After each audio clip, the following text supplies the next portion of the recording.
introduce John Donovan, Senior Executive Vice President from AT&T Technology and Operations. Welcome, John.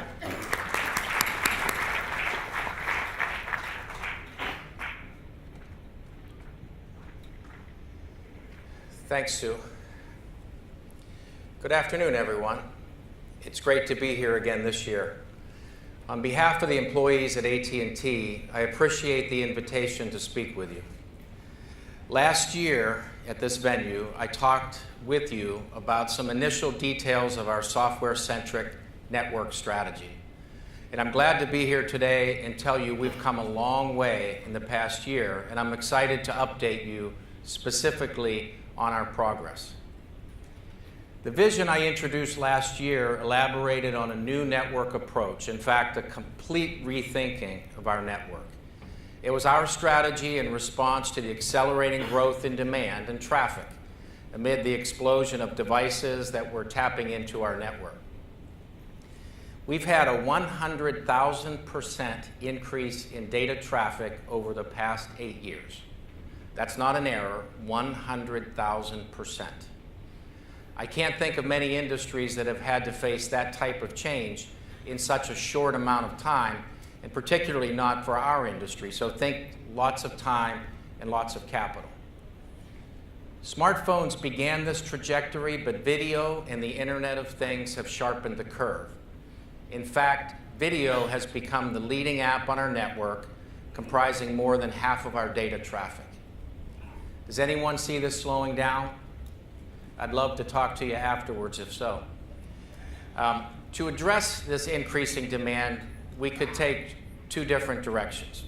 We could simply throw more equipment on the network, working to meet the demand, but that approach wasn't sustainable and wouldn't help us get out in front of this tremendous demand. In fact, I wouldn't even consider it a real option.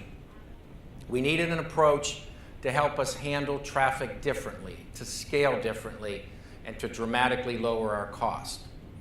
We had to rethink the network, which led to our new direction and our new vision. This vision is based on two key concepts: software-defined networking and network function virtualization. The concepts aren't new. They've been proven in the data center for more than a decade. Most of our enterprise customers are very familiar with the benefits of this technology. Basically, instead of relying on specialized hardware for network functions, the heavy lift was transferred to software. Most challenging of all, the reliability measure moves from hardware to software. So this meant hardware became more commoditized and it became off the shelf. It also meant IT managers could be more flexible, updating through software updates rather than deploying new equipment. It's faster, it's cheaper, it's more reliable, it's more flexible, it's more scalable, and it's highly secure. We're essentially tapping these same concepts from the data center, and we're applying them to the wide area network. That's why at AT&T we have confidence in this approach. But this is the telecom industry, and of course that's not as simple as it sounds, whatever is. But trust me, I've heard from every doubter who say AT&T cannot pull this off. The switch requires a complete transformation, a rethinking of how we do things as an organization, from the design and build through how we manage the front line of our organization. It requires a skill set shift from network equipment to software. To put it bluntly, at AT&T we need to become a software company. It also requires the industry to change because it's disruptive. I'm convinced that we at AT&T can make this happen, we at AT&T are making this happen, and it worked in the IT industry and it can work in the broader telecommunications industry. That's why I issued this challenge a year ago. I asked all of you to join us on our journey. The response in most areas has been great, but I want to talk to you today about specific accomplishments. In short, we're quickly moving toward our next generation network at a pace that we didn't even anticipate initially last year when I was here. This past year, we completed a restructure of the technology aspect of AT&T into what we're calling the Technology and Operations Organization, which represents more than 130,000 of our employees. So radically, we no longer have an IT team per se. We no longer have a network team. This is part of a shift of tens of thousands of employees towards a software company orientation. In December, I announced in a blog post that by 2020, we plan to virtualize and control more than 75% of our network using cloud infrastructure and a software-defined architecture. So let me address why we're confident we can pull this off. By the end of last year, we had moved roughly 400 IT apps, and for context, that's roughly 40% of our strategic IT apps into the cloud. Not virtualized, moved into the cloud.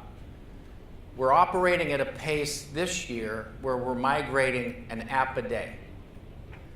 We have 400,000 processor cores running these cloud IT apps, and they're operating 50% more efficiently than when on dedicated hardware. So we're taking this to many of our 4,600 central offices, and we're deploying our distributed AT&T integrated cloud. So our virtualized network and enterprise workloads will utilize a common infrastructure model. So we've hit quite a few milestones along the way, and I want to highlight some of those for you, including announcing our first software-defined network-based product and service, and changing quite a few things underneath the hood of the car. So I'm going to talk to you today about 4 of the most promising initiatives that we have underway over the last year.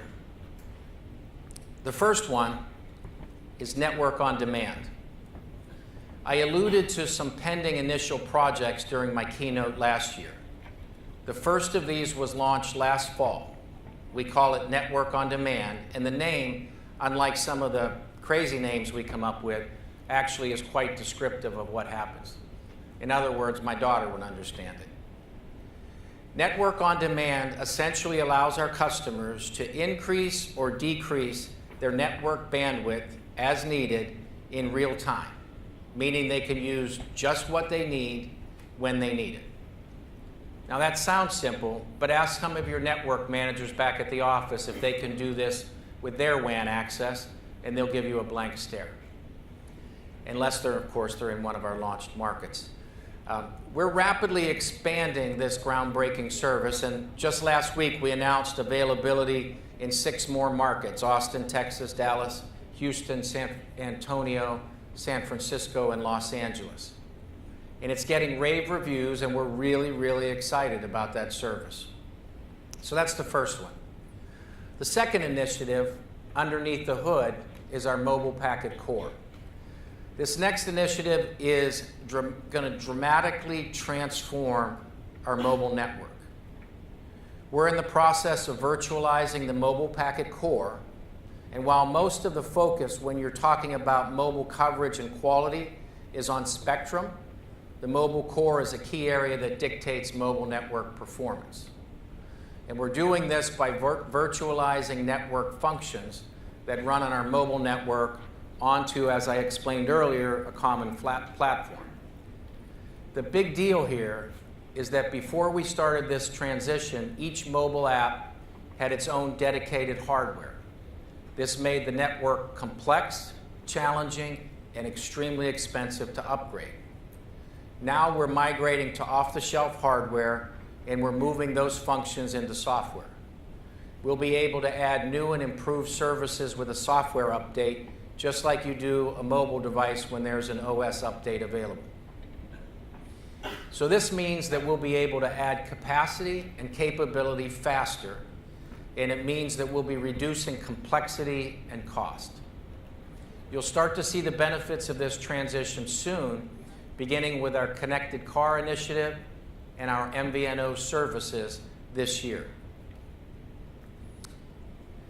The third thing that we're doing is virtualizing our digital enterprise and consumer voice services. Again, sounds simple, even intuitive, but for network operators, this will be very significant.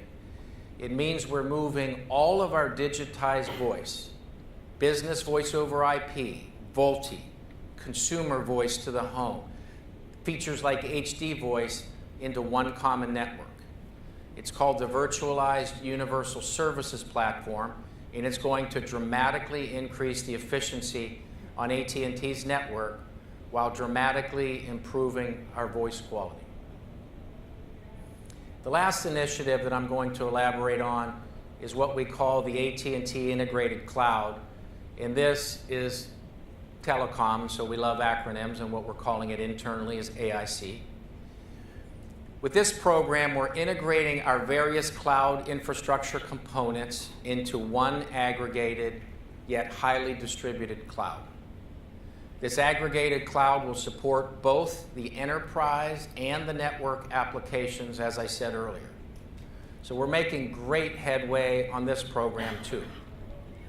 To provide context, you'll need to first know that these AIC nodes are physical sites where we're running virtualized functions that are part of our next-gen network.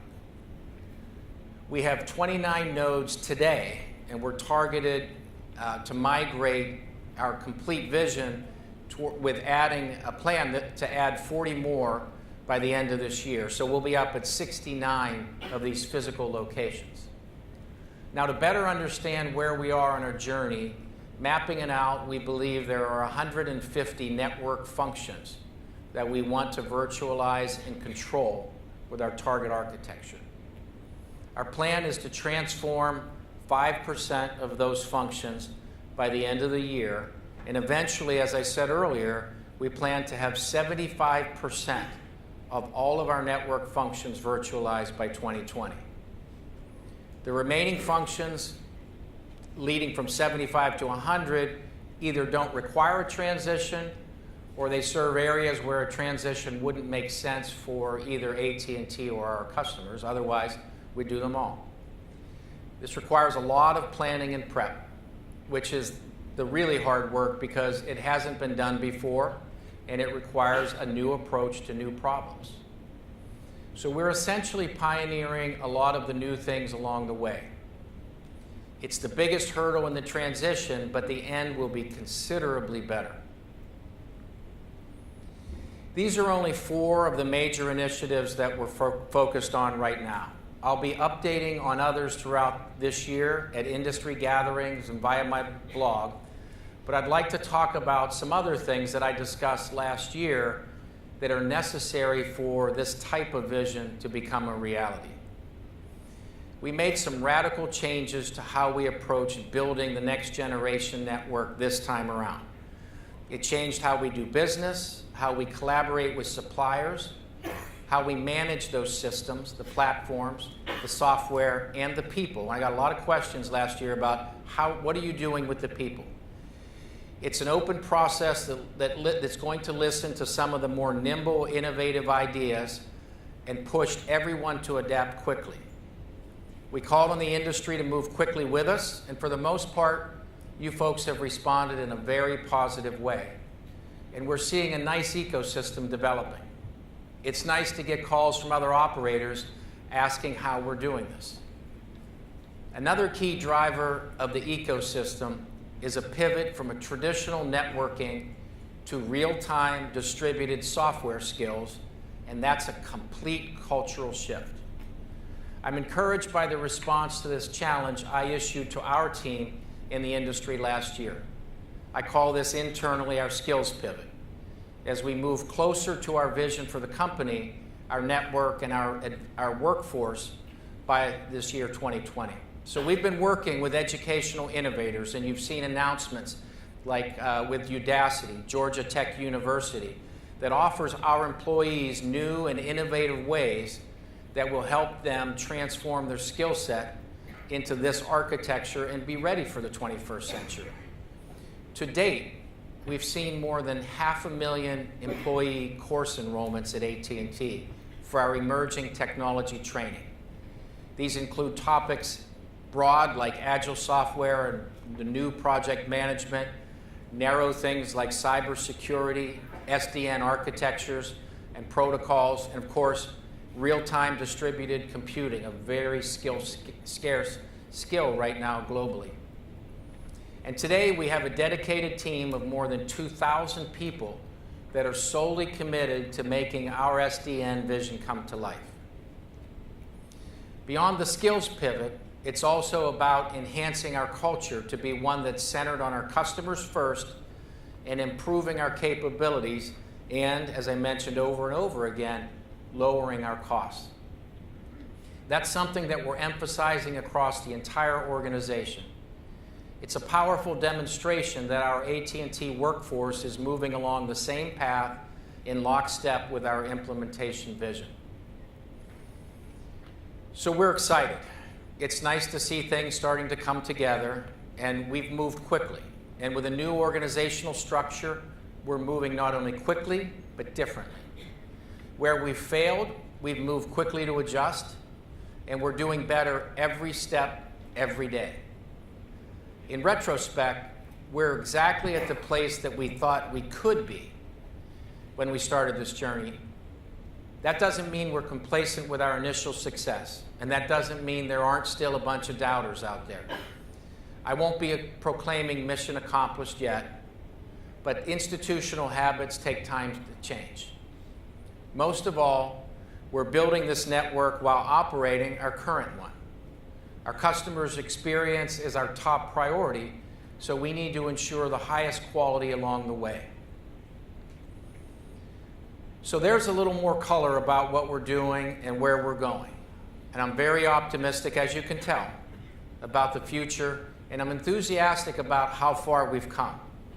The radical change proposed last year is actually happening. But 2020 is a long way away, and again, there's still a lot to do. So later this year, we plan on releasing a series of white papers describing our strategy with the open source communities and their crucial role in advancing the SDN NFV agenda.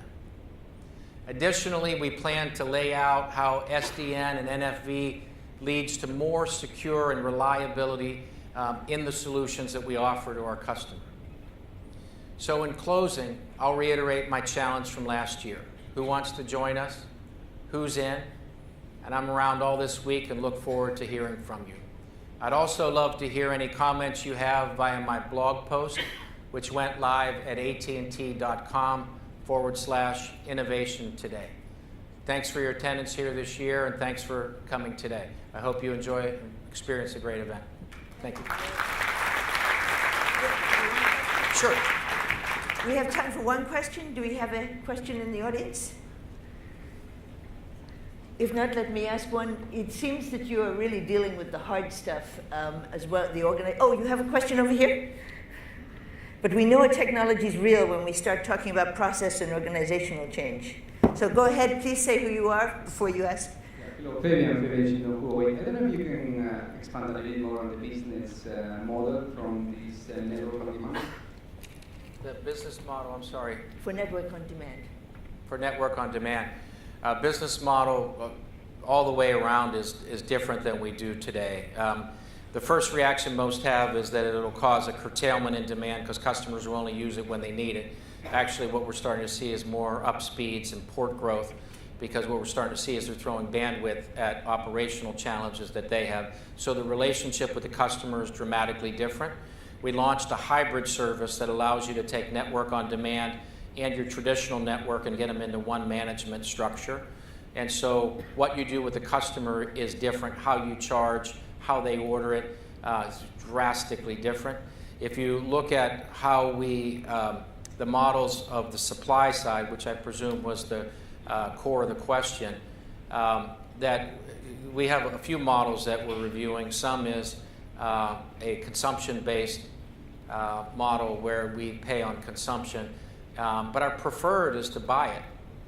Buy it like you buy software, and deploy it like you deploy software, and really bring the full strength of what you've been doing inside data centers with your traditional IT folks and bring them over and focus on the network problem. Great. Thank you very Thank much you, sir. indeed.